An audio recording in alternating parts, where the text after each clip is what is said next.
mesopotaamlased olid tõesti väga suured taevavaatlejad. Astroloogia on siis tähtede seostamine, inimeste eluga või inimeste eluperioodidega ja üldse nagu kõigega.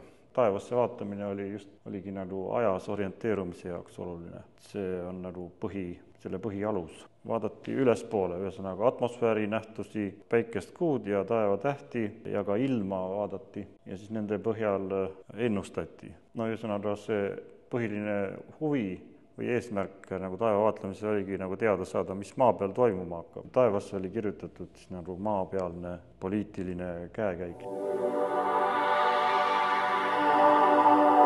Nii, täna olen tulnud, täna on siis jätkusaade. Peeter Espakuga rääkisime siin kuu aega tagasi Inannast, Sumeri taevajumalannast ja seal saates siis Peeter ütles mulle, et kindlasti võta Amar Annusega ühendust, et tema oskab veel paremini rääkida siis Sumeri, Mesopotaamia, Assüüria, sealt seda, et oled uurinud või Amar on uurinud seda taevasuund seal rohkem ja siis võtsingi võimalusest kinni ja saame täna Amariga vestelda.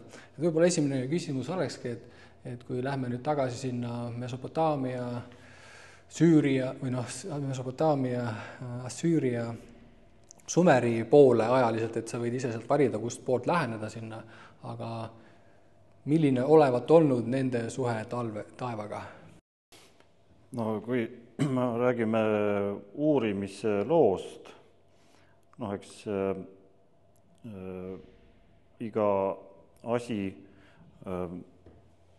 igast asjast rääkides tuleb ju vaadata, et kes on seda uurinud ja kuidas, nagu uurimisajalugu, et siis 100 aastat tagasi ajaloost lähme, siis oli veidi rohkem, siis oli just selline nagu panbabülonistlik koolkond mütoloogia uurimises ja usundi ajaloo uurimises, mis nüüdseks on oma poolehoidjad nagu enamasti kaotanud, seda enam ei usuta nii nagu siis, aga tollel ajal siis arvati, et selline astraalmütoloogia on nagu Babyloonia või üldse Mesopotaamia usundi alus.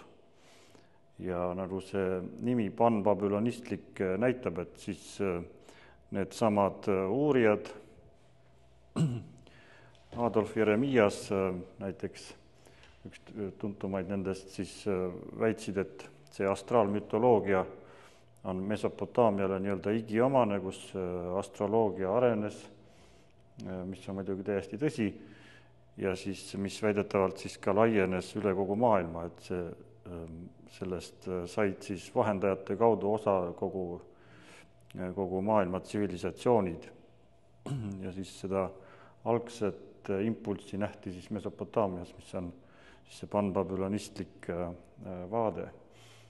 Et nüüd ajapikku tänapäeval me teame, et mesopotaamlased olid tõesti väga suured taevavaatlejad ja nagu see Mesopotaamia tasandik nagu pakub selleks ka väga soodsaid võimalusi. Seal on tõesti hästi taevast näha ja taevast vaadati suure hoolega, süstematiseeriti, tehti väga põhjalikke tähelepanekuid, arvutusi ja kõike muud. Ja selle põhjal siis ka tõlgendati mütoloogiat mingil määral ja kalender on ju, suuresti Mesopotaamiast algust saanud või see kalendritraditsioon, mis sealt pärineb, on päris laialt levinud ja siis ka astroloogia muidugi. Astroloogia on siis tähtede seostamine inimeste eluga või inimeste eluperioodidega ja üldse nagu kõigega. Et taevas oli siis ka, tähistaevas oli siis ka jumalate elupaik. Et see peab tõesti paika, et mesopotaamlased tõesti tundsid hästi astronoomiat ja süstematiseerisid seda valdkonda väga innukalt ja edukalt. Aga mis puutub sellesse suurde mõjusse, mis Mesopotaamia panbabülonistide arvates oli, et see on siis nagu suuresti liialdatud. Et tõepoolest Mesopotaamia astroloogia läks ka edasi Indiasse, aga seal ja hiljem siis ka mujal helenistikusse kultuuri, aga seal see jälle siis tõlgendati ümber, et seal on siis ikkagi kohalikud traditsioonid segunenud nende teadmistega, mis mesopotaamlased andsid, et jutt väga suurest või panbabülonistikust mõjust on igatahes liialdatud. Jah, see panpopulistlik, täna Indrek Park on, enne meil oli temast juttu, rääkinud sellest panindiaanlusest, et on tekkimas selline mingi kultuuriline identiteet, mis on seal hõimude ülene. Räägi sellest panpopulismist natuke, et kuidas see väljendus või et see on siis kuidagi edasi arendus sealt, elab oma uut elu? No see näiteks väljendus selles, et Mesopotaamia jumalad seal, Marduk ja Dumuzi, ja kes on sellised olulisemad ja astraalsete sümbolitega, et neid siis püüti näidata, kuidas need on seotud ka hilisemalt näiteks kristlusega, kuidas Marduk ja Kristuse müüt ja Marduki müüt on omavahel seotud ja kõik taolised asjad, mille vastu siis tänapäeval eriti enam huvi ei tunta nagu selliste spekulatsioonide vastu. Aga muidugi tegelikult on ka nendes nagu mingisugune väike osa tõtt, et iga asi tuleb eelmisest aga siis see eelmine nagu kuidagi selle kontekst on muudetud, et ta on tegelikult ju uus vanaga võrreldes, et see on see üks igavene kultuurilise laenamise diskussioon, eks ju. Et võib näha nii ja võib näha naa. Aga Mesopotaamia kultuuri ühtsus nagu selles mõttes jah, et pan nagu see sõna, et seal on siis tõesti omad, eks ju, kultuuritsentrumid on, sumeritel oli siis Eridu ja Uruk ja hiljem siis Uurilinn ja seda siis teisel aastatuhandel asendas Babyloonia ja hiljem esimesel aastatuhandel siis Assüüria osaliselt ja siis jälle Babyloonia ja Pärsia, et kogu see kultuuriline nagu konglomeratsioon või mis olid nende jumalad, tähtsamad jumalad või jumalate perekonnad,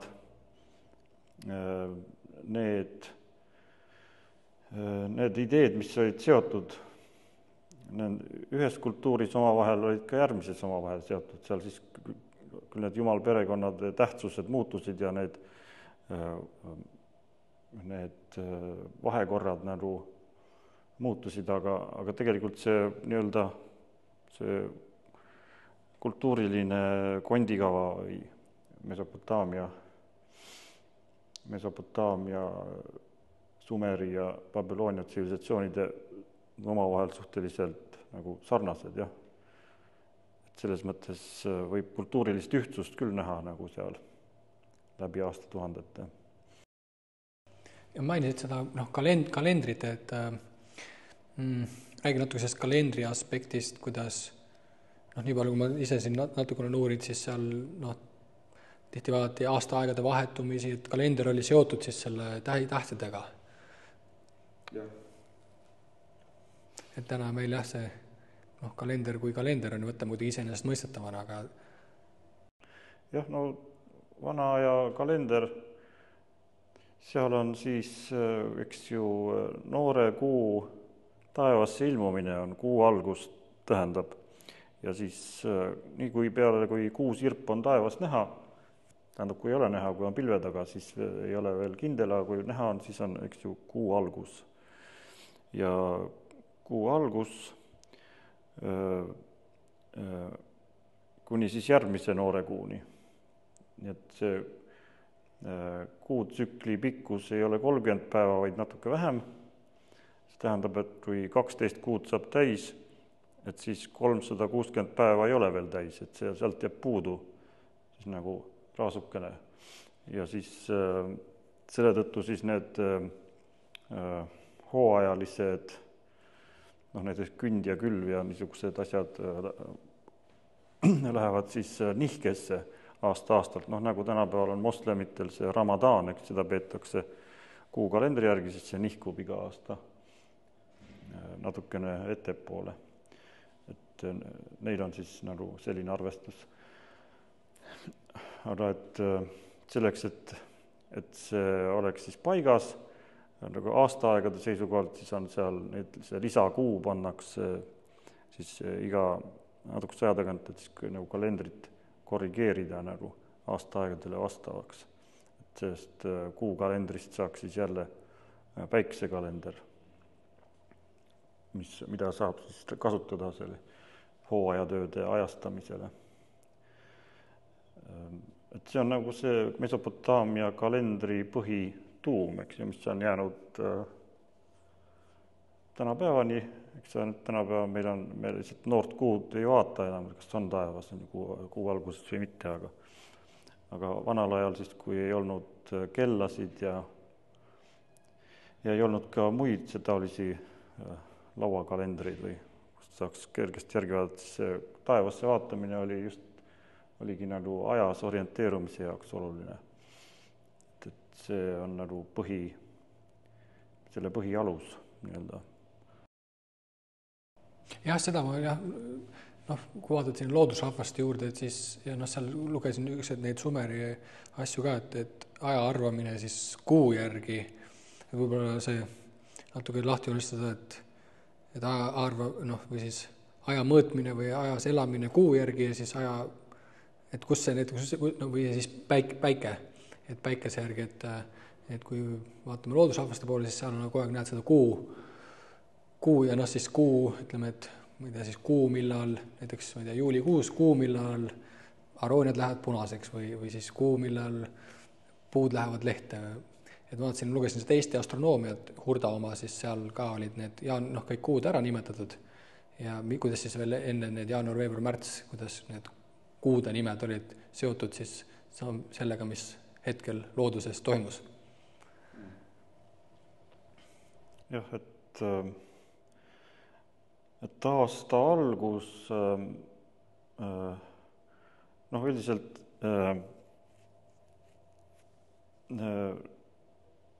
see on ka üks astronoomilise aasta põhitunnust, et talvisel pööripäeval on päev kõige lühem, on ju, ja siis suvisel pööripäeval on päev kõige pikem, siis nagu meie laiuskraadidel on need vahed nagu ekstreem veel suured, eks ju. See valge aja ja pimeda aja nagu vahekord on väga suur päevapikkuse erinevus. Ja siis kevadine ja sügisene pööripäev on siis, kus päev ja öö siis peaksid nagu teoreetiliselt olema ühepikkused, eks ju. Et see on siis nagu selle järgi, siis kevadisel pööripäeval on aasta algus, see on siis märtsi lõpp, nagu meil on kevade algus ja siis sügisesel ja kõikide nende pööripäevadega on siis seotud mingisugused kalendripühad või ka müüdid ja rituaalid, eks ju, mis on Mesopotaamias tekstide kaudu tuntud, et seal on siis igasuguseid mütoloogilisi seoseid, mis pööripäevadega esineb ja nende mütoloogilisi tõlgendusi. Jah, see mulle endale meeldib, et sellest me Peetriga rääkisime ka, et täna meil enam aeg ei ole seotud võib-olla mingi konkreetse sündmusega siis looduses või õues, et see aasta algus kevadpööripäeval või siis seal kevadisel pööripäeval, et seal kas siis, kuidas neil see aja arvamine, kas neil oli mingi arvude süsteem ka seal, kas nad hoidsid mingit meil siin 2025 peale Kristust, et kas seal ka selline arvuline aja arvamine ka käis? Eks neid aja arvamisi on olnud nagu erinevaid. kus on mingi alguspunkt võtta, aga see, mis me teame nagu sumerite või 3. aastatuhande, 2. aastatuhande aastate järjestamisest, siis need on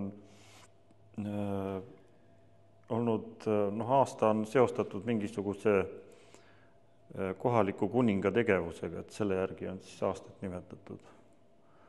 Et loendatakse aastaid uue kuninga võimule saamisest ja kui see lõpetab, tuleb järgmine kuningas, siis alustatakse nagu uuesti, et selle järgi pannakse siis nagu see relatiivne kronoloogia paika.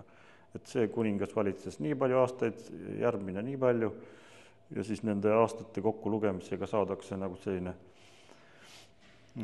kronoloogia,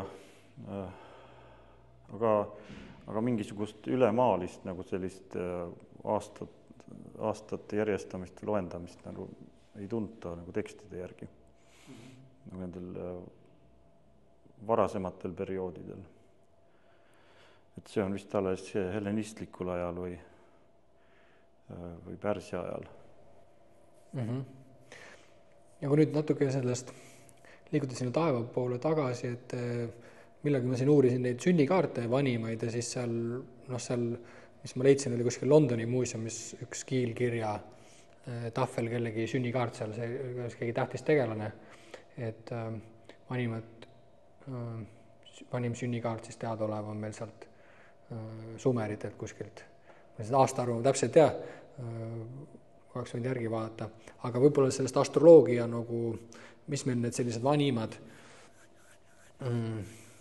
nagu teadaolevad teadmised üldse on sellest astroloogia tekkest või seal, kuidas seda üldse viljeleti, kuidas see astroloogia seal välja nägi üldse? Jah, see Mesopotaamia need teadmised tähistaeva kohta pandi kirja küll ja need olid siis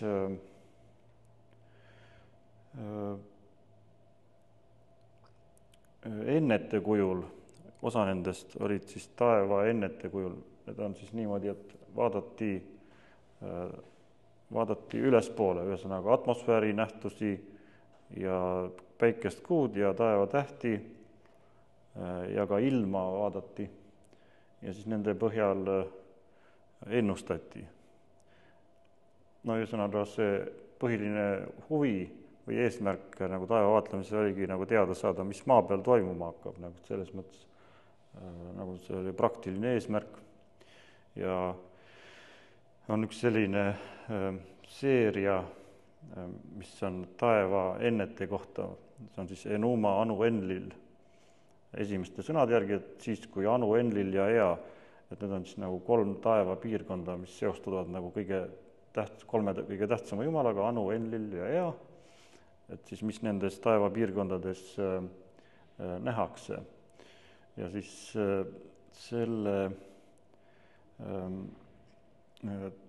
selle seeria tahvleid on kokku 70, et väga mahukas, kui ta ära tõlkida, et arvestada üks tahvel on seal siis, seal võib olla teksti 200 rida isegi, et üsna mahukas raamat, et seal siis esimesed 20 tahvlit on kuu kohta, et Mesopotaamia täheteadusele või taevavaatlejatele oli just see kuu nagu kõige olulisem taevakeha. Kuu oli siis kuujumal Sin. Vaadati, kuidas kuu seda halo, nagu seda, kuidas ta välja ilmub või kuu varjutusi. Siis sellest järgmine alajaotus on päike, ka 20 tahvlit, siis on ilmavaatlused, mida seostati siis Adadiga, kus on siis pilved ja ilmastikunähtused, tormid ja siis ka maavärinad näiteks, ja siis ülejäänud see lõpuosa, nii et see on juba sellest kogumikust pool, tulevad siis ülejäänud planeedid. Tähed, planeedid ja siis tähtkujud, Veenus, Jupiter ja teised. Et see on siis see ennete kogumik. Taevasse vaadati siis nagu, et leida sealt märke. Ja need märgid just seostuvad nagu ennustustega, mis on kuningate, riikide ja valitsuste, ühesõnaga nagu sellise nagu poliitika, poliitiliste sündmuste ennustamiseks on need. Et need on just, taevas oli siis nagu taevasse oli kirjutatud siis nagu maapealne poliitiline käekäik nii-öelda.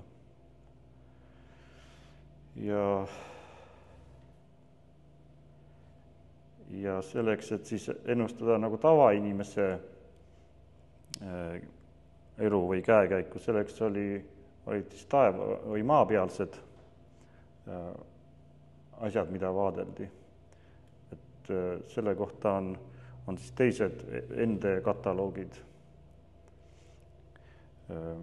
kus siis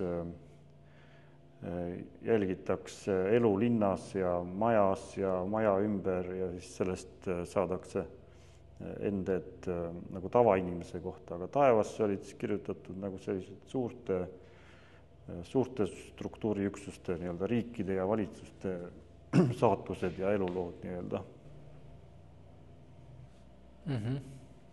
Jah, see võtan seal 20 tahvlit või sellest sinnist või sinn oli kuu või? Jah. Et jah, seda, kui ma seal lugesin Hurda seda Eesti astronoomiat, siis ta ütles ka, et päiksest oli nagu maarahval vähe juttu, aga kuust oli nagu nõnda palju. Et kuidagi see kuuga asja ajamine nagu paistab igalt poolt natuke rohkem silma, nagu see kuidagi selle kuuga aetakse need asju. Jah, et kui vaadata, mis on siis nagu astroloogia, eks ju, see aluspõhimõte, eks ju, nagu Babyloonia poolt vaadates, et siis kuu ja teised tähtsamad taevakehad.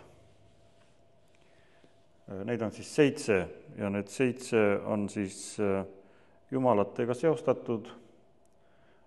Igaüks on seostatud mingisuguse Mesopotaamia jumalaga ja siis need 7 taevakeha siis moodustavad nagu sellise jumalate koosoleku, mis siis otsustavad saatusi.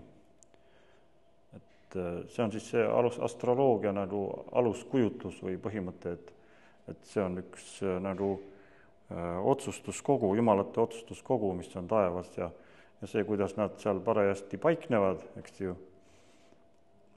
et selle järgi siis saab nagu vaadata, et mis neil plaanis on või mis nad, kes on kellega opositsioonis või kes on kellega nagu ühel joone peal või niimoodi, et siis nagu need astroloogid suutsid seda täpselt jälgida ja siis sellest järeldusi teha. Et see on nüüd nagu Mesopotaamia ajaloo suhtes nagu uus teadus, et see ei ole nagu nendes kõige vanemates tekstides. Et kõige vanemates tekstides tegelikult on ka viiteid nagu sellele 7 jumala koosolekule.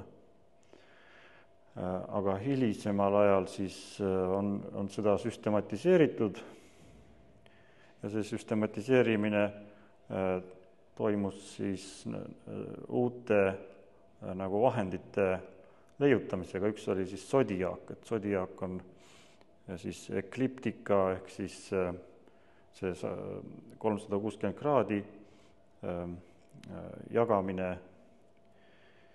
12 osaks. Ja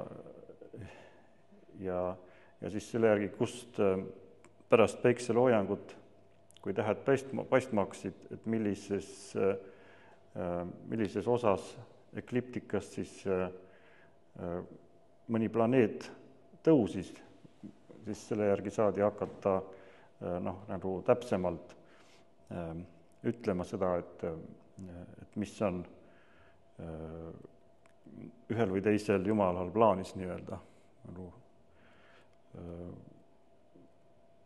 Et see on siis juba hilis-Babyloonia, Pärsia aja astroloogia. Et Zodiaagi väljamõtlemisega saadi nagu selline uus lisareferentssüsteem, millega sai siis nagu arvestada ennustuste tegemisel. See on selles mõttes nagu üsnagi nagu täpne, nagu võib öelda, et nagu selline täppisteadus, lihtsalt need alusprintsiibid või põhimõtted on nagu sellised, mida me tänapäeval võib-olla ei jagaks, eks ju, ja see horoskoop on alles selle hilisema ajastu leiutis, just sellest ajast, kui tekkisid. Kui see Zodiaak leiutati või välja mõeldi, siis esimesed horoskoobid, mis on kiilkirjas kirja pandud ja mida me tänapäeval tunneme, on siis vist midagi 5. sajandist enne meie aega. Et see on siis Mesopotaamia astronoomia, astroloogia seisukohalt suhteliselt hiline aeg, aga see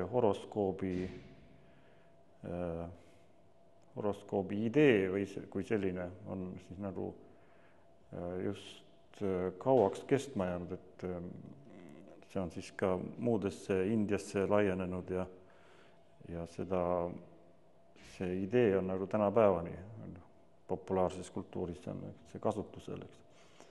See on horoskoop. Ja selle horoskoobi kui brändi või müügiartikli tekkimise lugu ilmselt saab ka seostada nagu poliitilise ajalooga. Et Mesopotaamias olid siis skolaarid, teadlased, täheteadlased, kes olid siis esimesel aastatuhandel veel Uus-Assüüria impeeriumis, olid kuninga palgal, nad olid siis kuninga nõuandjad, saatsid kuningale kirju, neil oli siis ülesanne jälgida seda, mis taevas toimub pingsalt ja igasuguseid asju, mida taevas nähakse, anomaaliaid, kõike, mis võis nagu riigi julgeoleku või muu seisukohalt nagu huvi pakkuda, kõike siis kuningaga jagada, nagu selline töökoht oli siis teadlastel olemas ja selle eest nad siis said ülalpidamise ja teenistuse. Aga nüüd siis, kui Uus-Assüüria impeerium kokku varises, Niinive linn vallutati 612, Mesopotaamia võimukese läks Babyloniasse üle ja siis hiljem Pärsiasse, siis nagu seda skolaaride institutsiooni enam nagu kuningakoda enam ei toetanud nagu sellisel määral nagu varem. See siis nendel samadel täheteadlastel jäi siis üle mõelda välja mingisugune muu elatusallikas. Ja siis sellest,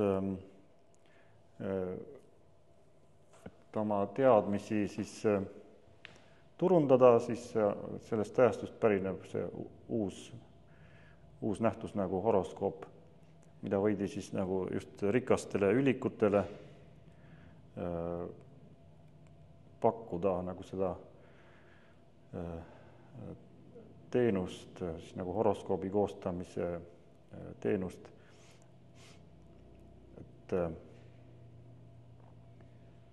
et seal on siis nagu Babyloonia astroloogia seisukohalt nagu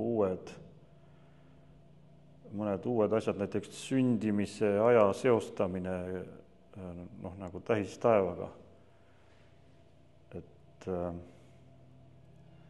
Et sellist asja nagu päris varasemas Mesopotaamia astronoomias ei ole või seda niisugust viisi nagu ennustamist nagu päris ei tuntud, et see on siis nagu astroloogias nagu põhiline, et millal keegi sünnib ja siis, et mis tähed parajasti taevas ja kus piirkonnas siis on, et nagu see on nagu astroloogia nurgakivi. Ja siinkohal on hea siis teha reklaamipaus. Sellel kanalil on ka siis üks sponsor, kelleks olen ma ise, kellele ma siis reklaami siin teen. Olen siin eelmise aasta lõpust professionaalselt siis viin läbi astroloogilisi konsultatsioone. Sellises traditsioonilises konsultatsioonis vaatame inimese sünnikaarti 1,5 tunni jooksul. See maksab 75 eurot. Teen siis inimesele sellise täieliku sünnikaardi ja praeguste planeetide transiitide analüüsi. Ja mis see siis sünnikaart inimesele teeb? Öeldakse inimesed planeetide liikumise ja maapealsete sündmuste vahel täheldatud kooskõlade seas peetakse kõige olulisemaks sünnikaarti, isiklikke transiite, ehk siis sünnikaardil sellel, kus planeedid olid isiku sünnihetkel, on tähenduslik mõju tema edasisele elukäigule. Soovitan tulla siis konsultatsioonile. Mitmed inimesed on käinud, väga head tagasisidet saanud. Ma olen enda sünnikaarti väga palju uurinud. Ma ise olin väga suur astroloogia skeptik, kuid kui sa hakkad seda tõsiselt võtma, nagu võtsid ka sellised kuulsad nimed nagu Carl Gustav Jung, Johannes Kepler, Galileo Galilei, Copernicus, Richard Tarnas, Stanislav Grof, et siin ajaloos on palju selliseid säravaid, kõrgharitud doktorikraadiga teaduse ajalugu kujundanud inimesi, kes siis võtsid astroloogilist vaatepunkti tõsiselt, kasutasid seda oma töös. Miks mitte anda sellele võimalus ja vaadata, milline on sinu enda suhe sellega, mis seal üleval toimub. See on siis hilisemal ajal nagu helenistlikus astroloogias on seda ideed täiendatud või nagu sellel teemal nagu edasi arutletud ja arutatud, et seal on siis see seostud nagu inimese hinge laskumisega läbi, eks ju, planetaarse sfääri, kus ta siis läheb nagu läbi 7 sfääri. Need on siis need 7 olulist taevakeha, mis kõik on seostatud mingisuguste terviseomadustega või siis ka vaimuomadustega. Ja kui see hing siis nii-öelda laskub kehasse, siis ta läbib need sfäärid ja siis ta saab vastavalt siis igast taevakeha sfäärist endale mingisuguse omadused, mingi buketi, millega ta siis nagu sünnib ja millega ta siis elus peab läbi ajama. Et see on siis nagu see helenistliku astroloogia nagu nurgakivi, et kui näiteks lugeda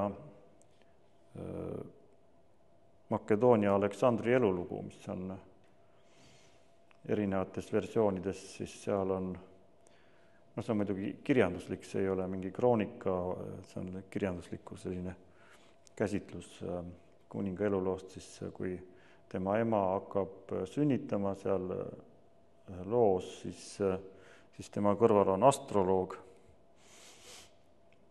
Ja see astroloog jälgib siis tähistaevast ja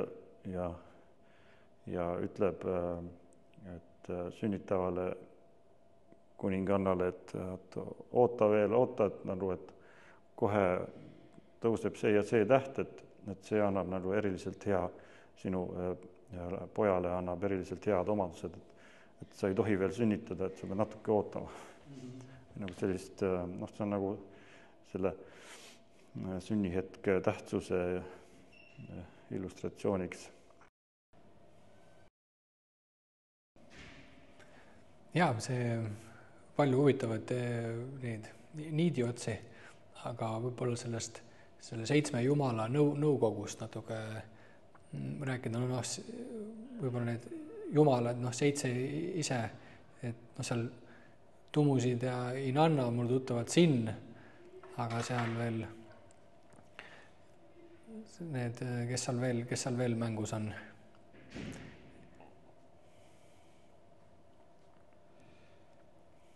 No näiteks Babyloonia loomise eeposes on seal 6. tahvel 80 rida, et seal on siis nagu sellist jumalate parlamenti kujutatud, et seal on 50 on kokku, siis nagu 50 ja siis 7 on nendest kõige tähtsamad või nagu eestseisjad. Ja selline nagu sama konstellatsioon on siis nagu mõnedes Sumeri tekstides juba. 50 ja siis 7. Et need on siis kuu, see on siis Sin või kuujumal, päike, siis Veenus, eks ju, see on Ishtar, Jupiter on Marduk, siis on Merkuur, mis on siis Adad,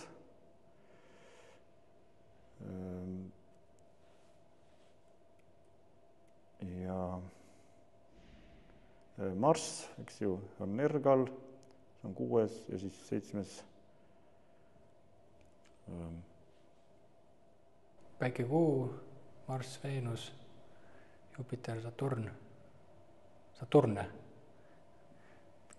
oli või? Saturn siis, jah, ka. Mis tema nimi oli? Saturni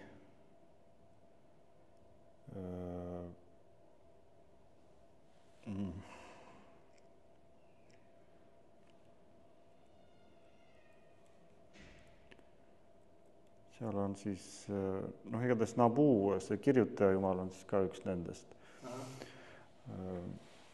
Noh, need vastavused nagu on erinevates tekstides ja need ei ole alati samad. Aga noh, see ikkagi kordub nagu see teema, nagu see 7 saatust otsustavast jumalast, kes moodustavad koosoleku. See on siis nagu see Babyloonia astroloogia üks olulisi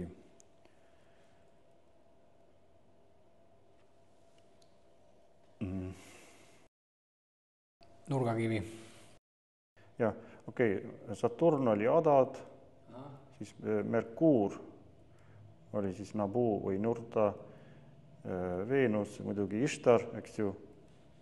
Veenus on siis kahesooline, eks ju, ta on nagu habemega või habemeta, et ta on nagu koidutäht või ehatäht ja siis Marss oli Nergal. Mul sellest Mardukist natuke rääkida, ma olen seda ju niisugune tarkvara on nagu stellaarium ja seal saab erinevate kultuuride taevakaarte sisse lüüa seal Mesopotaamiast kuni seal kuskil Okeaanias mõndade hõimude ja nii, siis seal on ka, noh, seal lähed, zoomid Jupiteri juurde, siis seal on see nimi on juurde pandud, aga võib-olla sellest Marduk oli, et kes too Marduk, mis ta korda saatis seal, kuidas teda kirjeldati. Sest Jupiter, noh, seal, mis ma olen erinevad loodusrahvastel, noh, ta suur ere on üks nimi, mis ma olen tal palju näinud, niiviisi on selline ülev nimi olnud, ja eks ta on ka selline suur ja hele täht seal, eredam kui mõni teine, noh, eredam kui Saturn ja Marss. Et mis too Marduk korda saatis? Jah, seal Babyloonia loomise eeposes on temaga seostatud jah, see Jupiter, see on siis Neberu on ju selle tähe nimi. Jah. Et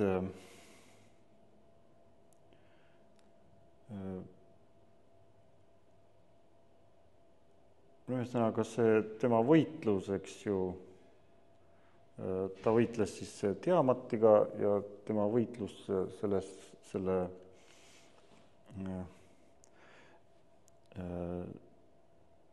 selle üle auhindamine käib siis selle eepose lõpus. Ja tegelikult see on selle Mesopotaamia kuninga ideoloogia ja poliitilise ideoloogia seisukohalt nagu oluline, mida seal öeldakse, sest kõik jumalad siis annavad oma atribuudid Mardukile, see tähendab, et see on promotsioon ja siis ka hea, ühesõnaga, et see tarkuse jumal hea, siis annab oma õnnistuse või atribuudid, et tegelikult see võimutäius, et see Jupiter isegi ei olegi enam nii väga oluline, seal on siis nagu kogu see võimutäius siis antakse ühele jumalale, mis on siis Babyloonia Marduk. Et see tekst on siis just selle ühe jumala ülistamine või nagu et kuigi need jumalad seostati küll nagu taevatähtedega, aga siiski võib arvata ju, et see maapealne poliitiline olukord oli siiski inimestele olulisem, eks ju, nad kõike, mis taevas toimus, ei saanud ju ka seostada sellega, või kõik, mis maa peal toimus, ei saanud nagu päris täpselt seostada sellega, mis taevas oli. Et kuigi neid endeid hoolega jälgiti ja neid seati vastavusse siis ka, et see, mis on taevas nähakse, seda siis nähakse ka lambamaksas, kui lammas lahti lõigatakse ja sealt vaadatakse nagu neid maksaendeid. Et selle kohta on isegi Babyloonia tekst, üks ennustaja käsiraamat Diviner's Manual, mis ütleb, et kõik need, mis taevas toimus, kõik need sündmused on siis seostatavad sellega, mis on maa peal või mida märgatakse või nähakse maa peal. Mm-hmm. Aga Marduk, kas tal mingi välimusest on ka tal mingid seal juttu või kas ta kuidagi kujutati ka teda? No mõned kujutised on, jah. Ta on selline seal, kus tema sellist majesteetsust või tähtsust rõhutatakse, seal ta istub draakoni või selle, mis on siis nagu selline laineline pjedestaal nagu troon. Ta istub siis oma vallutatud vastase otsas, mis on siis Tiamat ja kes on ühtlasi siis nii meri kui ka koletis või draakon.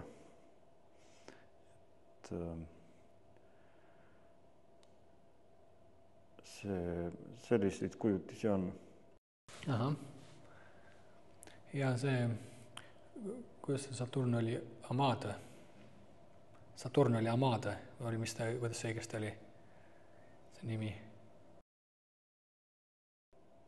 Saturn Adad. Adad, jah. Kes tuu Adad, kui ta välja nägi ja mis ta ka natukene midagi?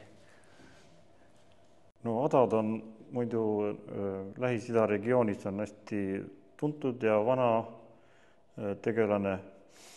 See on siis Süüria, Palestiina nagu seal piirkonnas ka hästi tuntud. Ta on haddu, eks ju, nagu ilma, tormi,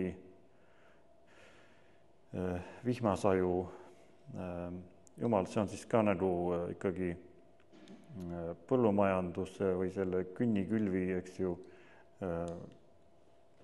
tegevustega seotud jumal, see tähendab, et kui adad hakkab müristama ja vihma hakkab sadama, eks siis seda juhtub, eks seal Lõuna-Mesopotaamias harva, et see on rohkem seal põhjapiirkonnas, kus on see dry farming nii-öelda, kus saab vihma või nagu nende sademete abil kasvatada vilja, et kus ei pea kunstniisutusega tegelema. Et seal on siis see haddu on selline oluline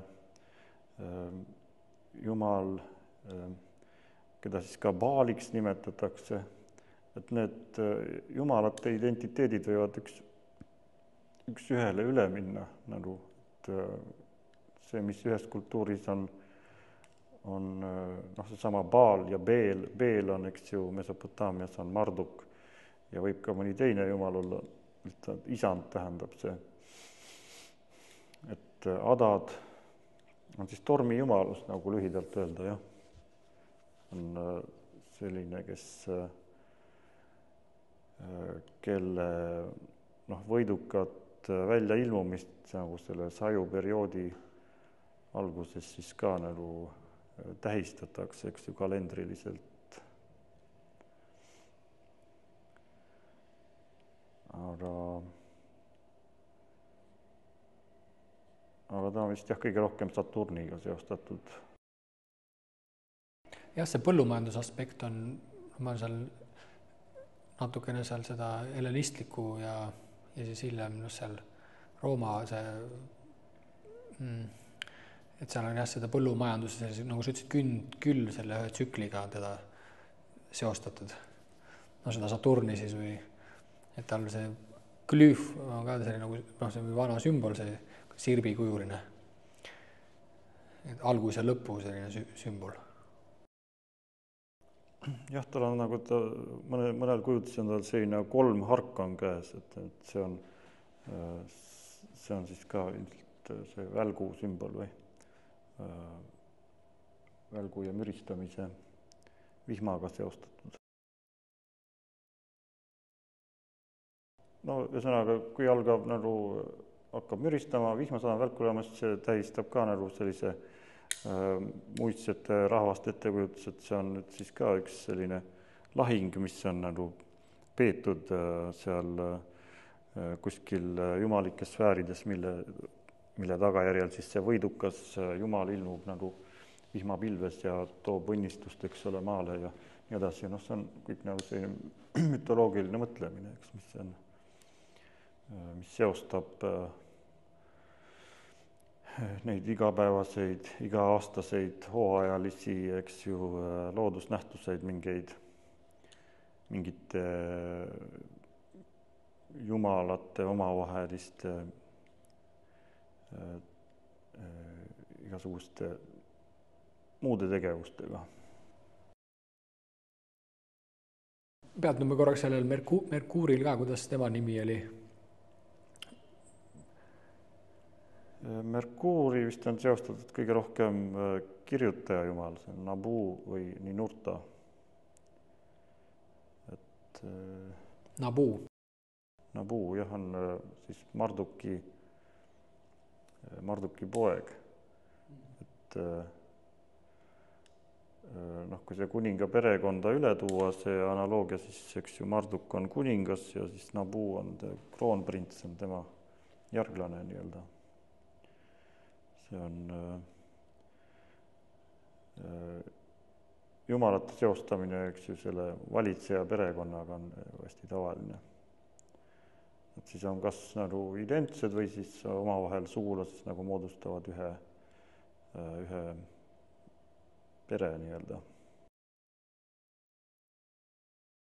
Väga huvitav, jah, see kirjutamise aspekt.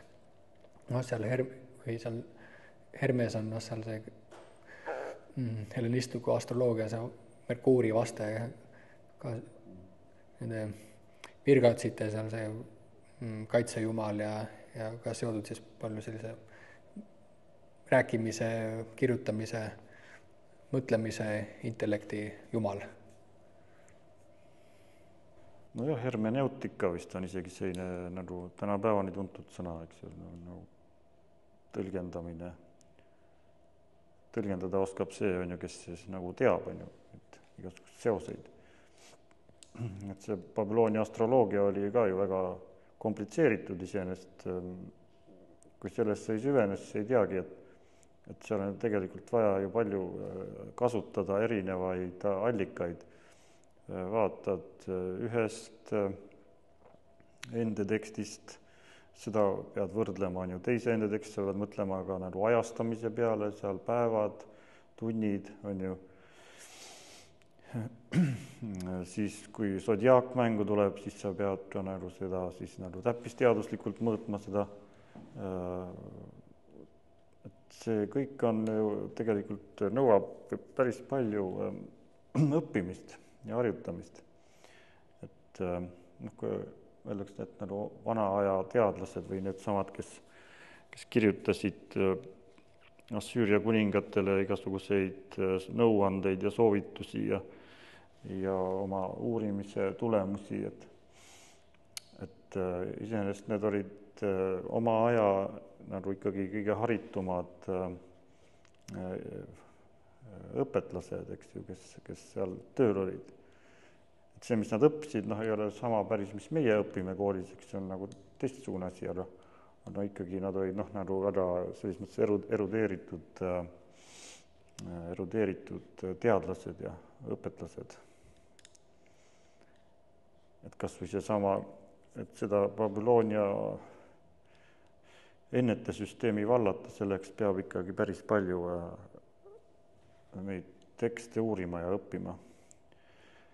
Ja siis selle tagajärjel siis saadakse ka igasuguseid kompetentse või nagu tänapäeva ülikoolis öeldakse õpiväljundeid, eks ju, nagu, et mida, kuidas näiteks, et kui lindude lendamise põhjal ennustada, selleks on siis nagu omaette teadus olemas. Ja seal on ju siis ka, et argipäeva ended, et kui mõni vares kraaksub või isegi kui majas on mõni pott, mis häälitseb, teeb mingisuguseid kääksuvat heli, on ju, või siis uks võib kääksuda või mingit muud heli teha, rääkimata siis, eks ju, taevatähtedest ja pilvedest või mis iganes, siis see Mesopotaamia teadlane ongi siis, või õpetlane ongi siis selline, kes kõikides nendes asjades oskab nagu selle ende või tähenduse ära tunda. Et see on üks selline vaimne universum, kus nagu iga asi midagi tähendab ja siis suure õppimisega seda on võimalik nagu omandada niisugust või vähemalt seda subjektiivset enesetunnet, et see õpetlane siis tõesti nagu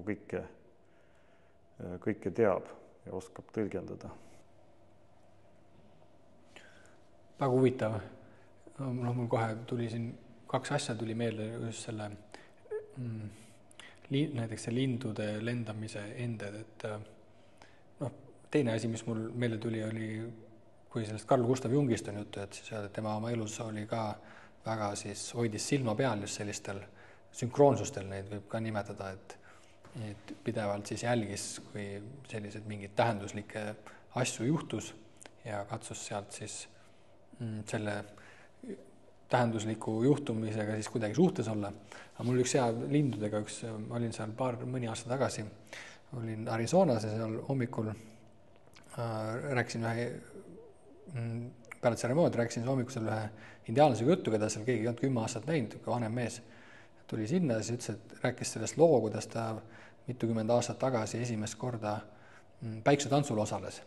Ja ta ütles, et sattus sinna päiksetantsule, ta ei olnud valmistunud ega midagi, et seal taast valmistatakse miinimum aasta ja seal on mingeid asju vaja, et seal osaleda seal tseremoonial.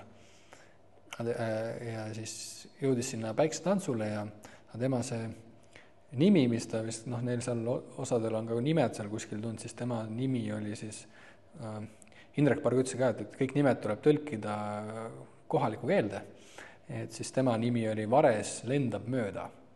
Igal kui ta sinna päiksetantsule jõudis sinna kohale ja siis see mees, kes seal seda läbi viib ja tema abiline seal, vaatasid talle otsa ja ütlesid talle, et mis teed siin, et kas osaled või osaled, et küsid, mis sa sõid viimati, et ütles, et umbes tund aega tagasi käisin McDonaldsis on ju, siis see raputab see abiline seal pead ja et siit ei tule midagi välja ja siis see, kes seda päiksetantsu läbi viis, vaatas niiviisi taevasse, siis seal oli just lendad siis see üks, neil on seal need maakotkad või kaljukotkad seal.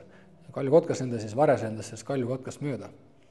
Ütles, näed, et lendasid sellest kotkast mööda, et see oli see enne, et sa tantsid täna ja siis seal kiiresti tehti teil kõik asjad valmis.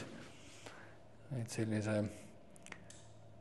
see linnu vaatluse ended ja eks see on selline maarahvale ka nagu natuke omane elamisviis muidugi, kes kui palju seda viljeles, aga selline ülikõrge tundlikkus siis ümbritseva suhtes.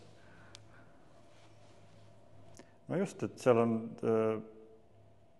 inimene õpib ikka oma elukogemusest ja siis kui eks ju nagu traditsioonilises kultuuris siis nagu teistelt ka, et ta istub nagu teistega ja asju arutatakse ja ikkagi saadakse uusi teadmisi ja siis pannakse sellest mingisugune süsteem endale kokku ja selline, eks ju, õppimine käib ju igas kultuuris, eks ju, et selliseid skolaari tüüpi inimesi on ju ka nendes kultuurides, kus ei kirjutata asju üles, eks ju, kus lihtsalt jätetakse meelde endale. Et indiaani kultuuris siis see käib on ju kuidagi mälu kaudu aga et Mesopotaamia kultuuris on siis ka võimalik nagu neid nagu raamatuid lugeda ja nagu varasemaid on ju. Et selle põhjal kindlasti saab endale väga korraliku sellise süstemaatilise maailmapildi kujundada, eks ju, mille järgi sa siis nagu oledki see, kelle käest tullakse küsima asju, et see on ka tuntud nagu selline kaldealane on üks selline nimetus. See on siis juba Rooma impeeriumi päevil. Kaldealane tähendab siis just seda sama astroloogi või ennustajad, kes on näiteks Cicero kirjutab temast. Ta on siis nagu see, kes ennustada oskab ja igasuguseid endeid lugeda.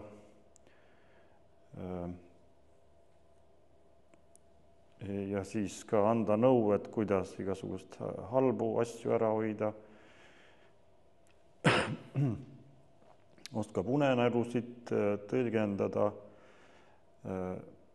ja nad on siis oma ametist tingitult nagu sellise rändava eluviisiga, et nad käivad ühest paigast teise ja siis püüavad seal leida mingisuguseid lühikesi tööotsi nii-öelda ennustada inimestele. Ja see on siis ühtlasi siis nagu ka eluviis, eks ju. Et kaldealane iseenesest tähendab siis nagu elukutset nagu selles klassikalise ladina kõnepruugis või keelepruugis, aga iseenesest see on etniline nimetus, tegelikult kaldealane on siis babüloonialane, ta on ikkagi piirkonda nimetus Kaštu või Kaldu, on siis esimese aastatuhande enne meie aega see Babyloonia nimetusi või üks nimetusi, kaldealane. Aga kas neid on, kuidas neid ende raamatud või neid kiilkirjad, need on, kas need on tõlgitud, on ka neid, kui nad ütlesid, sa lugesid seal erinevad ette, et seal pilvedest ennete lugemine ja lindude, et seal kuskil, kas seal mingis üldtuntud keeles on ka võimalik neid lugeda?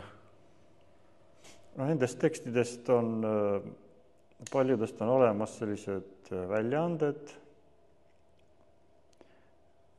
noh muidugi need tekstid on seal, noh näiteks see Summa Aalu on siis, Summa Aalu on kui linn, see on siis esimene rida ühest seeriast, kus on 120 tahvlit, seal on siis nagu kõik elu valdkonnad nagu ära jälgitud ja siis endeid antud.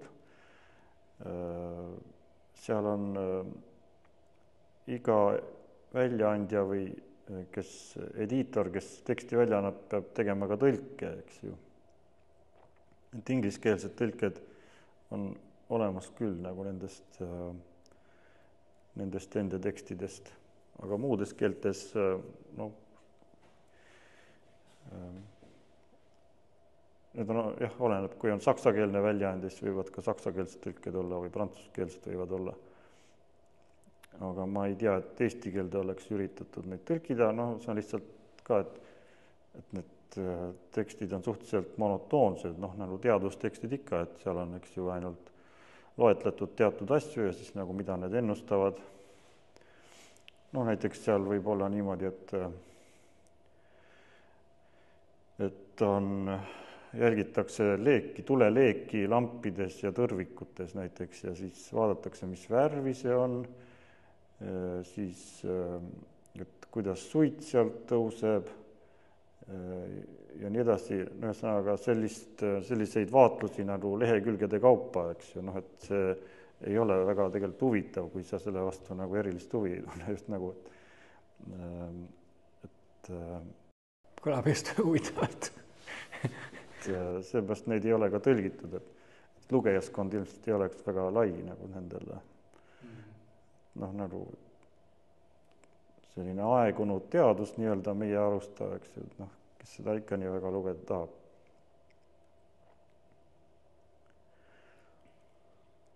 Et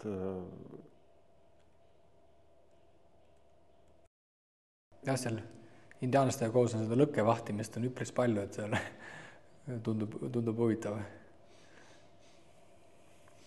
Jah, eks ju kohvipaksu pealt või siis ka nagu tuleleekide pealt või suitsu tõusmise pealt ja see on ju kõik võimalik midagi ennustada, kui sellesse usutakse ja nagu seda ollakse harjutanud nii-öelda ja selle kohta lugenud. Aga see, Peetriga rääkisime sellest Inannast natuke, aga see habemega ja mitte habemega Ishtar. Ishtar on siis ka juba selline nagu hilisem versioon siis sellest Inannast, on ju. Ishtar tuli hiljem. Nojah, see on lihtsalt nimi teises keeles. Nii nagu see võis olla, eks ju, Afrodite või Artemis, eks ju, Kreekas. Et iseenesest sama jumalus, jah, Veenus. Aga kas sellest, enne kui veel siit edasi minna, siis selle 7 nõukogu juures, siis kas selle nõukoguga oli ka mingid, noh, et need 7 said kokku või kas seal sellest 7 tervikuna oli ka seal mingit juttu?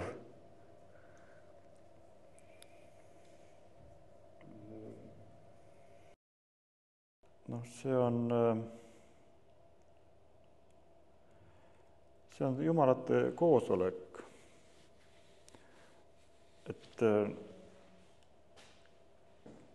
kevadine pööripäev on, eks ju, aasta algus Babylonias ja siis selle puhul on siis maailma loomine kuidagi siis mängitakse läbi, eks seal Babyloni linnas,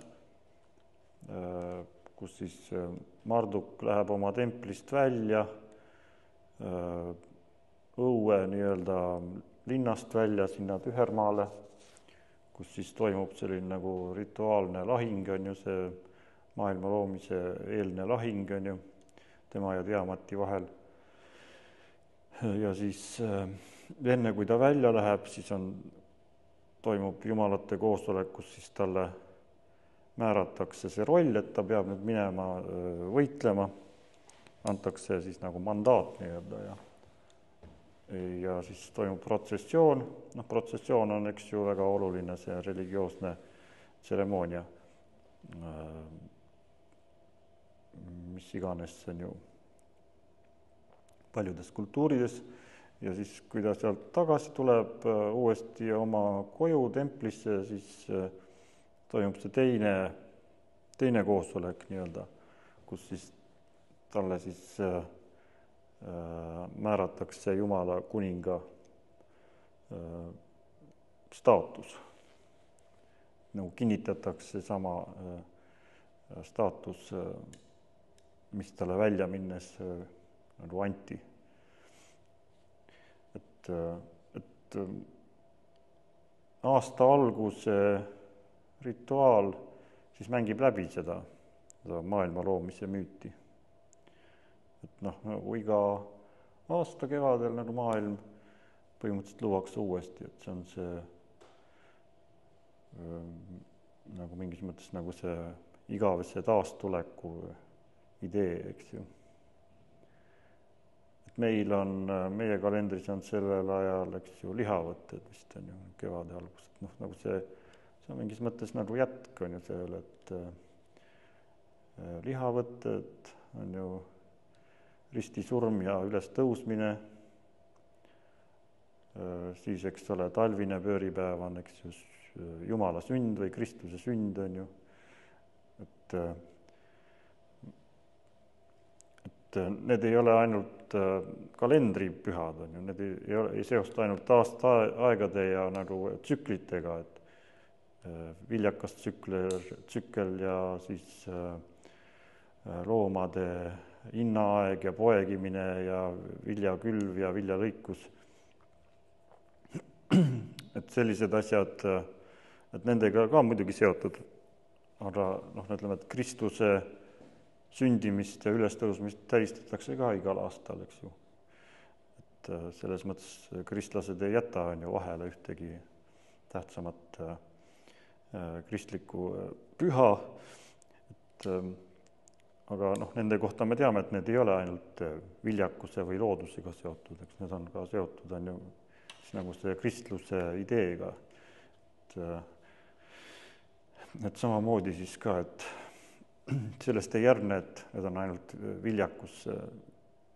viljakususundid, need vanad usundid, et seal on kindlasti rohkem aspekte kui ainult looduse ringkäik ja viljakus, et seal on ka mingisuguseid selliseid spirituaalsemaid ideid, eks ju, nagu me kristluse puhul ju hästi teame, eks.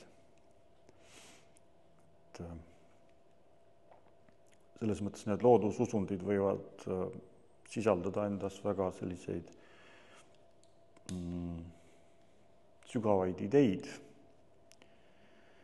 Just nagu sa just mainisid Carl Gustav Jungi, et nagu, umbes midagi taolist nagu sellist tõlgenduslikku, et ma ei ole ise küll Jungi eriti lugenud, aga võib-olla sa oskad öelda meil. Jah, mul see aasta ma käisin munade pühal või siis lihavõtte ajal, ma käisin Saksamaal ja seal ühel siis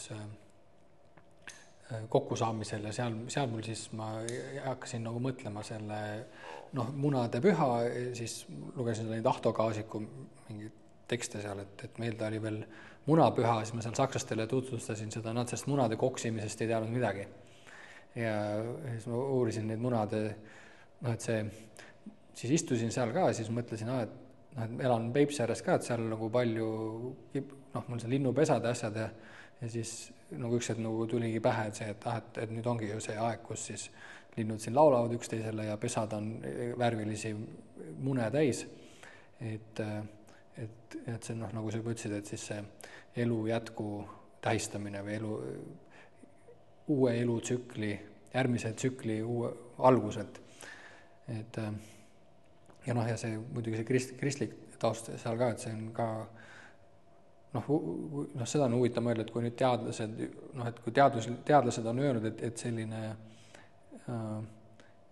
mees, kui kristlus eksisteeris, et siis eriti huvitavaks siis muudab kogu see tema see mütoloogia või see müüt seal juures, et kuidas ta siis siis ka siis ütleme selle tema kuidagi oma eluga siis oli sünkroonsuses siis selle see ristilöömine, ülestõusmine, et kuidas ühe inimese elu siis kuidagi mängis siis või peegeldus siis seda, mis siis parasjagu looduses toimub. Et seal on küll sellised sügavad nagu seosed, et väga selline müstiline mingisugune, et kuidas see küll niiviisi kõik välja kukkus. Nojah, eks need on nagu sellised nii arusaadavad kujundid ja nii elulised kujundid, et seal on siis nagu see tammus või tumuusi, eks ju, kui ta sureb või ta viiakse allilma ja kuidas ta ema teda otsib ja kõik need on väga sellised kaasahaaravad ja eks ju emotsionaalselt lood sellist, et meil ei ole üldse raskusi nagu nende mõistmisega, võtta nagu vana mingi Mesopotaamia müüti või kui seda nagu inimlikust plaanis vaadata, siis seal ei ole tegelikult midagi rasket nagu aru saada, et mida seal siis mõeldakse, kui hakata nagu sellise sissemineval viisil neid tekste lugema. Et seal on tõesti nagu kogu elu nii-öelda sügavus ja traagika ja mis iganes on seal olemas. Et vanades tekstides ka, mitte ainult kristlikes. Jah, ütleme, et saime selle 7 otsa vaadata, et need siis 7 silmaga nähtavat taeva keha, et ma olen lugenud ka neid hellenistlikke seal üks vanimiskirjalik tekst, mis on siis planeetide kirjeldusest, oli üks hellenistlik astroloog, mis ta nimi oli Abu Mashar oli see islami oma, aga tema oli Vettius Valens, ta oli seal selle Ptolemaiose kaasaegne, tema see õpik antoloogia, siis seal ka need kutsuti siis tähtedeks need 7 jumalat ja 7 tähte seal, keda pingsemalt jälgid, siis leiad nad sealt ilusti ülesse. Aga võib-olla tuua nüüd see korraks võib-olla seda sodiaagi nagu nurka siia ka, et see klassikaline loomaring või see sodiaagi käsitlus, et see, kuidas on seal 12 sellist pilti sinna üles joonistatud. Et ma saan ka natuke seal ChatGPT-ga on lihtne neid järgi ajada sealt, et küsitleda teda, et kes seal siis need põhilised tähed on seal, ütleme 12 tähtkuju, et seal on näiteks lõvi, et kes on see põhiline täht, seal kõige eredam täht ja siis mis need lood siis seal kõik selle ühe tähega seoses on. Aga et nagu sa siis siin alguse poole mainisid, et sealt Mesopotaamiast siis valgus see, ütleme, sinna hellenistliku maailma kui siis sinna Indiasse. Ja seal on seal vahest on nagu seal on neid, kui vaatame neid veedalikke astroloogia, et siis seal samamoodi see sodiak ja need samad loomapildid, mis siis on sealt Mesopotaamiast pärit kasutusel. Et jah, võib-olla sellest natuke sellest ja võib-olla natuke sellest valgumisest veel rääkida, sellest kuidas siis sealt kandus edasi see pärimus siis sinna Vahemerre ja siis ka sinna Indiasse. No neid kohta ei saa nii väga täpselt seda ideede liikumist nagu tuvastada tagantjärgi. Et seal on lihtsalt nagu, et allikad ei ole nii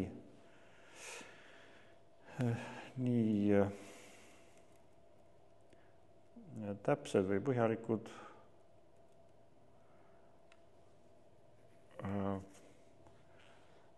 Aga üks asi, mis me peame arvestama, et nagu vanal ajal ka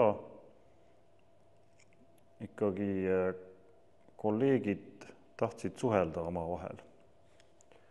Et seda võime küll nagu ilma pikemata võime seda arvata, sest need Mesopotaamia, need kaldealased nii-öelda, nagu ma siis enne ütlesin, et nad võisid olla rändava eluviisiga, käies siis oma teadmisi levitamas ja endale siis ka õpilasi hankimas näiteks. Ja selle ideede vahetuse käigus siis ongi nagu levinud ka nagu Mesopotaamia teadmised Kreekasse ja Indiasse. Ja ka siis mõlemat pidi, eks ju.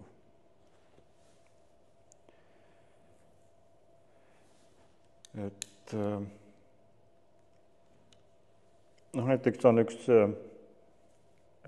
Herculaneumi papüürus on säilinud, see on siis linn, mis mattus vulkaanituha alla aastal 79. Seal on üks papüürustekst, kus räägitakse sellest, kuidas Platon oli väga vana ja temale tuli siis Kaldea külaline, kellega ta siis öö läbi vestles. Et üks selline tekst on, et selliseid asju nagu võis olla vabalt, nagu omavahelist suhtlust nagu Kreeka teadlaste, filosoofide ja Idamaa nii-öelda mõttetarkade vahel, et lihtsalt andmeid on vähe. Ja siis need teadmised, mis üks tõi, teine võttis omaks, siis neid võidi ka siis nagu vastavalt vajadusele ümber kujundada või kui need ei olnud just väga täppisteadmised nagu matemaatilised või astronoomilised, võidi kultuuriliselt ümber tõlgendada.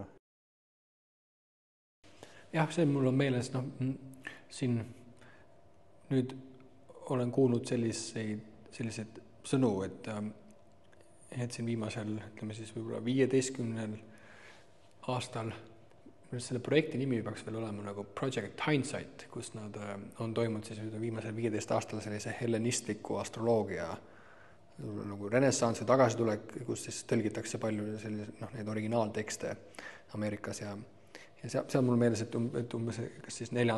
sajandil enne meie aega jõudis siis sinna Kreekasse mingi Babyloonia munk. Et muidugi nagu ütlesin, neid andmeid väga palju ei ole, kuidas see sinna sattus, aga see hellenistlik astroloogia ise, et ma olen siin nagu näpuotsaga uurinud, et päris selline põhjalik täpsuseni lihvitud süsteem. Hellenistlik astroloogia, kas palju sa ise selle hellenistliku astroloogiaga kokku puutunud oled? Nojah, selles suhtes siin on nagu minu teadmistest enam pole abi, et ma tõesti hellenistlikku astroloogiat ei ole eriti uurinud.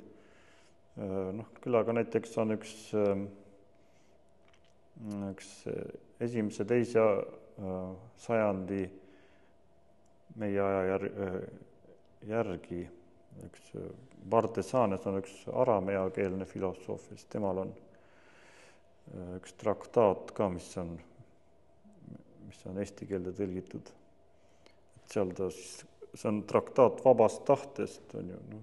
Vaba tahe nagu seostub väga hästi astroloogiaga, et mis siis inimene nagu teha saab, et kui ta on planeetidest nii palju mõjutatud, et kas tal siis üldse oma tahet ongi, et ja siis Bardesanes siis kirjutab, et see on siis ka nagu dialoogi vormis, et õpilane on üles kirjutanud,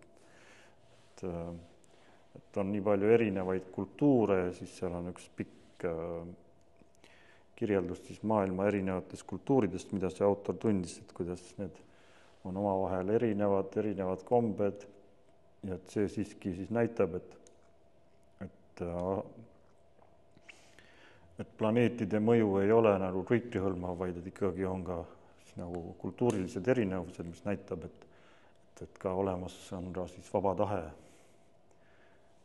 Noh, see oli nagu selle tolle ajastu kontekstis siis nagu selline diskussioon. Aga muidu jah, neid nii Indias kui ka hellenistlik astroloogia on tegelikult väga mõjukad olnud nagu selles mõttes nagu intellektuaalses ajaloos. Need on asjad, mille üle on palju arutatud ja mida on aegade jooksul ikka väga tõsiselt võetud ka. Just nagu teadusena, just nagu tõsiteadusena, et nii nagu planeedid sulle näitavad, nii on ja kõik. See on siis nagu saatuse tähenduses. Jah, see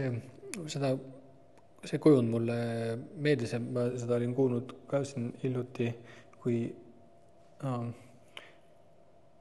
käisin siin Tartus ühel üritusel, siis seal oli sellest taimonitest ja sellest oli juttu ja siis samamoodi nagu sa kirjeldasid, et kui hing siis, see on hellenistliku astroloogia järgi, et kui hing siseneb siis mööda neid planetaarseid sfääre ja sealt igast siis sellest 7 siis saab mingi teatava kvaliteedi või omaduse endale. Et see kõlas väga tuttavalt. No tegelikult on Mesopotaamias selliseid tekste ka, mis ei huvitu ennustamisest, mis on lihtsalt nagu taeva kirjeldus, see on üks traktaat Mul Aapin on üks selline, mis lihtsalt loendab neid taevakehi ja tähtkujusid ja noh, see oli nagu puht nagu vaatluslik või teoreetiline. Aga noh, üldiselt teadus kipub nagu olema nagu selline orienteeritud nagu inimeste elujärje parandamisele ja et seal ei ole ainult nagu see teoreetiline, et nagu tänapäeval ka, eks ju,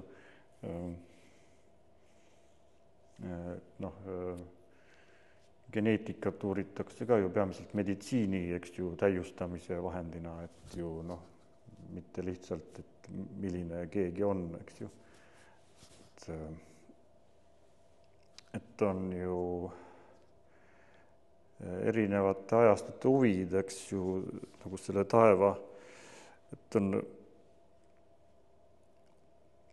on sellised tekstid, mis on ka hilised, kus märgitakse üles planetaarsed, nagu taevased sündmused, see on siis Babyloonia kiilkirjas on ju üles märgitud. Ja siis samal ajal ka, kui palju asjad turul maksid, nagu sellised asjad on omavahel kokku pandud nagu samadesse tekstidesse, et nagu see on siis nagu vaadelda, et mis nagu parajasti maailmas toimub, on ju. Et ühed asjad, mis me nagu taevas näeme, siis teised, mis on turu peal näeme, on ju, ja siis neid siis saab ka kuidagi omavahel seostada.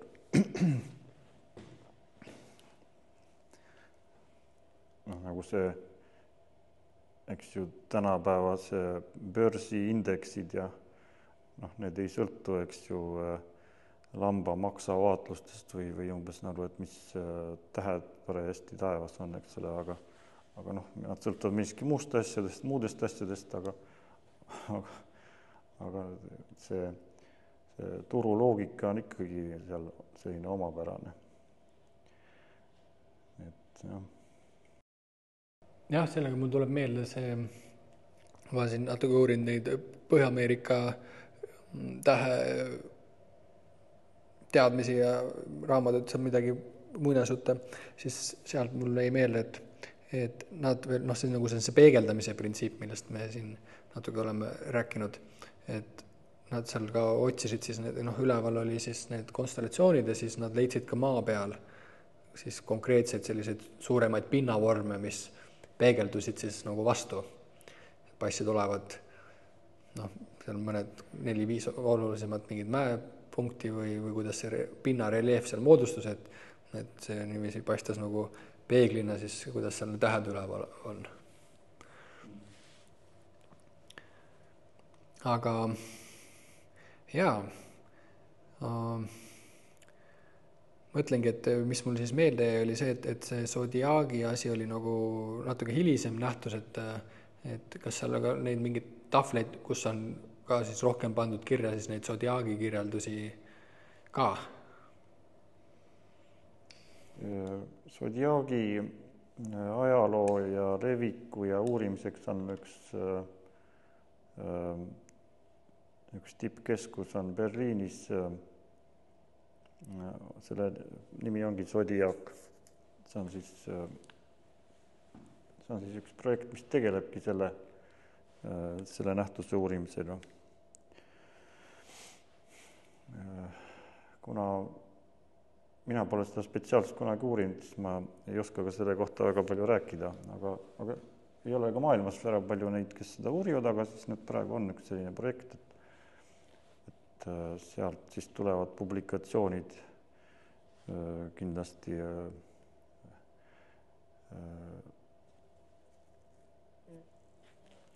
jah, et see on mingi 5. sajandi enne meie aega leiutis, suhteliselt hiline. Kuidas selle projekti nimi oli seal? Oli Zodiac? Zodiac ongi. Ja. Sinna midagi veel, mis sinna veel juurde peab kirjutama, et üles leiab? Selle projektijuht on Mathieu Ossendrijver, on üks hollandlane, kes seda juhatab. Tema on selle poolest eriline, et tal on 2 doktorikraadi, üks on astrofüüsikas ja teine on assyrioloogias või nagu kiilkirja uurimises. Selles mõttes nagu muster inimene, kes seda asja peaks uurima. Selliseid inimesi on ikka harva ja vähe. Kes meil veel Eestis on sinu vaateväljas, kes võib-olla on rohkem nagu teadlaste poolt sinna, neid nurki võib erinevaid olla, aga astrofüüsika on, see on juba see on nagu selline ilmne, et seda on palju, aga võib-olla siis mingeid muid teadlasi, kes ka on rohkem taeva poole uurinud seal võib-olla siis erinevate kultuuride vaatevinklist või kuskilt muust nurgast. Eks neid vist ikka on, kes tegelevad nagu selle rahvapärase täheteadusega.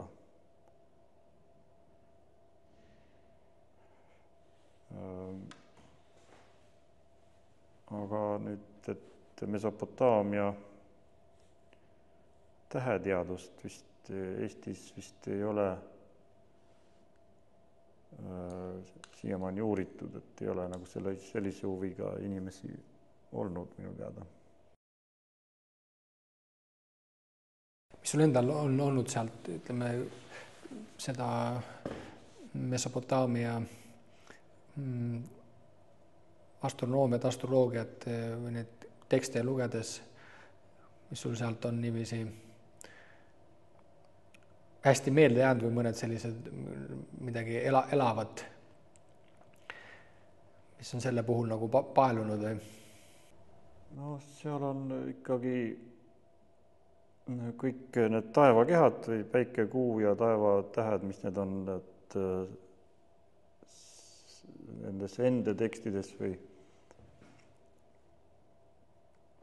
need on kõik ikkagi kujutatud selliste isikutena, kellel on, eks ju, mingisugused tahtmised ja emotsioonid ja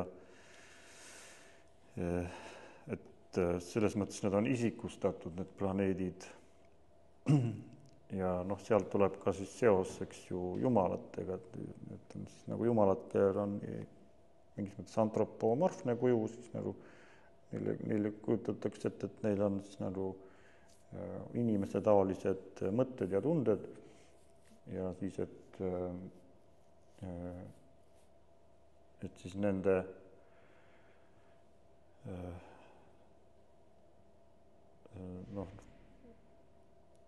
kas või seesama nagu kuuvarjutuse probleem on siis, et kuuvarjutus ju ennustab kuninga surma ja kui kuninga surm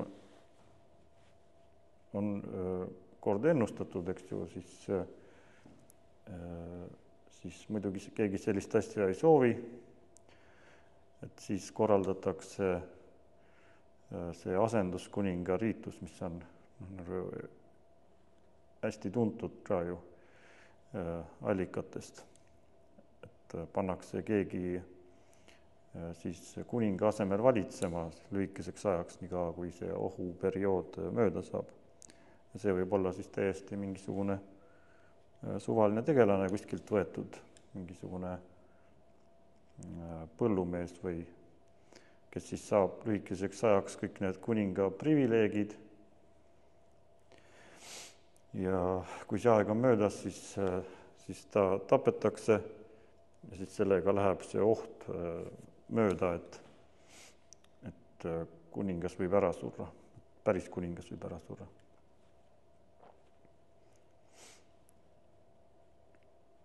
Ja et neid kuuvarjutusi võib ju olla mõnel ajastuperioodil ju päris palju neid.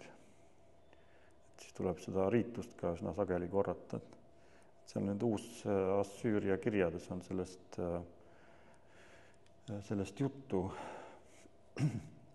kirjadest kuningatele. Väga huvitav, jah. See üürikeseks ajaks saad kuninga elu elada.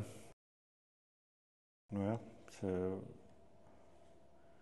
võis olla tavaelust päris erinev kogemus. Jah, eriti tol ajal. Aga viimase küsimusena ma siin mõned aastad tagasi tegin ühte veeprojekti, lühiprojekti seal eesti keeles, aasta hiljem tegin inglise keeles seal loodusrahvaste esindajatega, teadlastega. Seal iga saate lõpus küsisin, et kui vesi saaks kõneleda, siis mida vesi kõneleks, siis nüüd olin seal Tartu observatooriumis, seal uuesti tuli meelde see mõte ja siis Tõnu Viigi käest küsisin, et kui tähed saaks kõneleda, siis mida tähed kõneleks ja siis eelmine reede tegin Karl Käsnamuga, rääkisime surmast, siis küsisin, et kui surm saaks kõneleda, siis mida surm kõneleks, aga võib-olla küsiks sinult siis nii, et kui need 7 seal koosolekul või need 7 mida need 7 kõneleksid siin meile? Ahaa, no jaa, selle üle vist võib natukene mõelda küll või nagu see ettekujutust rakendada, aga mis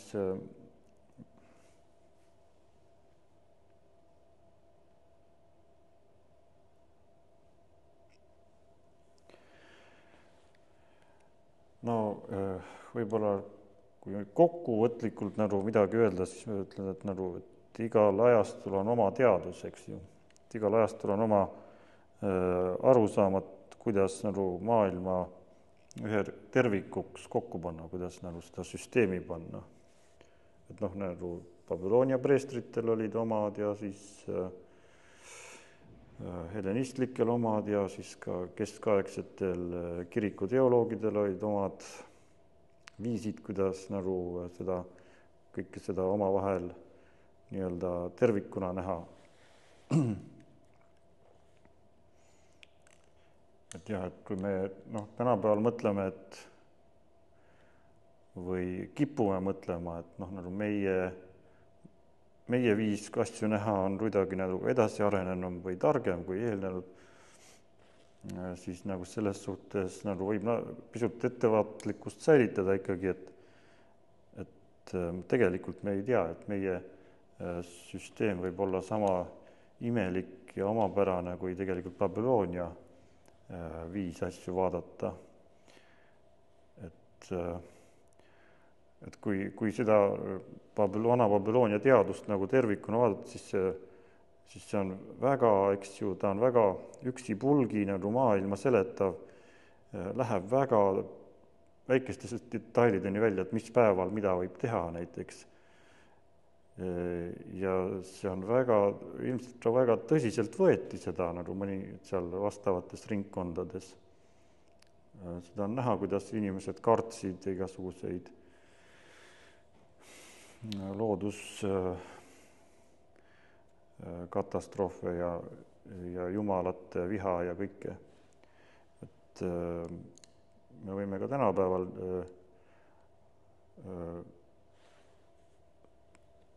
kõrvalt vaadates tunduda nagu imelikud oma kõigesse sellesse uskudes, mida usutakse või mida tõeks peetakse.